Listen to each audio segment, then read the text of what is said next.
Good morning student. Class third chapter number 16 में हमने कल्पना चावला के बारे में पढ़ा था। कल्पना चावला भारत की प्रथम महिला अंतरिक्ष यात्री थी। कल्पना चावला का अंतरिक्ष यान के बारे में पढ़ा, लेक्चर नंबर फर्स्ट में पढ़ा है। अब लेक्चर नंबर सेकेंड में कल्पना चावला के जीवन के बारे में हम पढ़ेंगे और समझेंगे।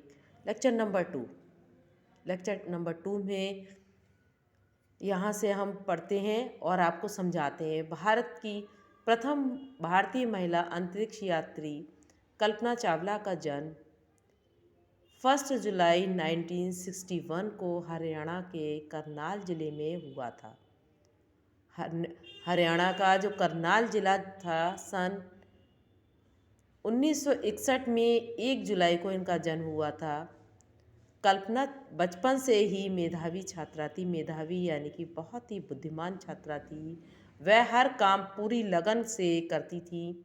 संगीत और नृत्य के प्रति उसकी विशेष रुचि थी। खाली समय में पुस्तकें पढ़ना उनका शौक था। जो उनके पास खाली समय होता था उस समय वह विषयों की पुस्तकें, विभिन्न अलग अलग विषयों की पुस्तकों को पढ़ती थी। किताबें जुड़ते जुड़ते उसका घर मानो पुस्तकालय ही बन गया था।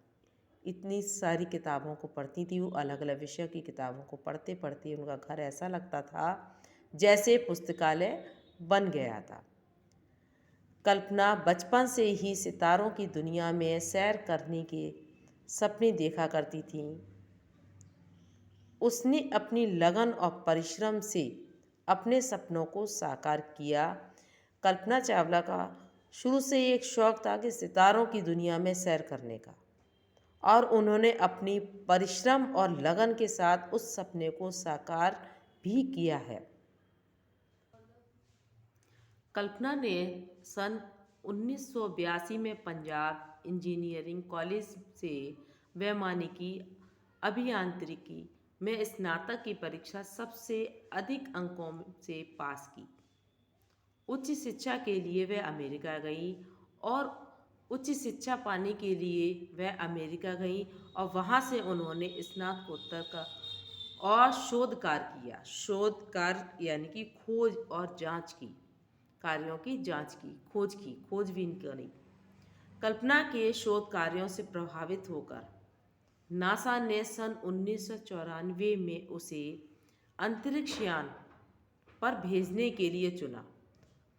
कल्पना के जो शोध कार्य से प्रभावित होकर नासा ने 1994 में उसे अंतरिक्ष अभियान पर भेजने के लिए चुना और इस कार्य के लिए नासा द्वारा प्रशिक्षण दिया गया। सन 1997 में कल्पना ने अपने जीवन की प्रथम अंतरिक्ष यात्रा की।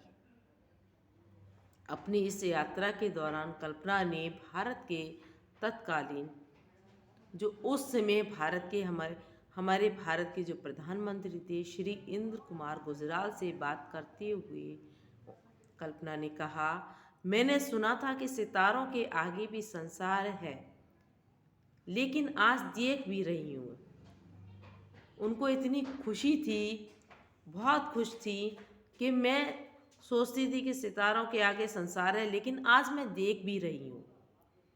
भारतीय बच्चों के लिए कल्पना सदा प्रेरणा का विशेष स्रोत बनी रही। कल्पना सदा प्रेरणा यानी कि उत्साह का सबसे बड़ा विशेष स्रोत बनी रही।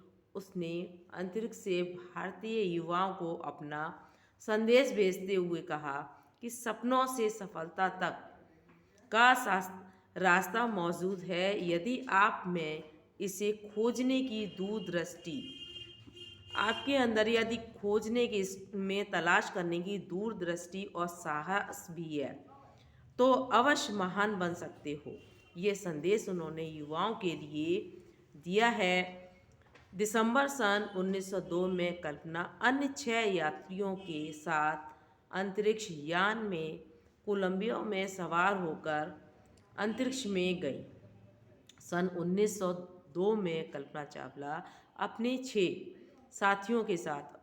और यात्रियों के साथ अंतरिक्ष यान में कोलंबिया में सवार होकर अंतरिक्ष में जब गईं, इस दौरान इन सभी वैज्ञानिकों ने बीमारियों के इलाज संबंधी लगभग 80 प्रयोग किए थे।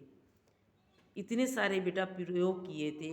जो वैज्ञानिक थे वैज्ञानिकों ने बीमारियों के इलाज के लिए इलाज से संबंधित 80 प्रयोग किए गए थे। इस बार भी कल्पना चावला और उनके साथी सफलता के साथ धरती पर लौट रहे थे। अंतरिक्ष यान चूर चूर हो गया और कल्पना सदा के लिए अंतरिक्ष की कल्पना बन गई। ये पाठ कल्पना चावला के ऊपर था। ये पाठ आपने पढ़ा है और आपको समझना है। कल्पना चावला की जीवन से संबंधित घटना को भी ध्यान देना है कि किस तरीके से वो यान से वापस लौटते समय उनका जो यान था क्रैश हुआ था। और ये कहानी हमें सदैव याद कराती रहेगी कल्पना चावला के बारे में कि जो भारत की प्रथम अंतरिक्ष यान महिला जो थी कल्पना चावला आज हमारे बीच में नहीं है, लेकिन हम इस कहानी को हमेशा इस घटना को याद करते रहेंगे।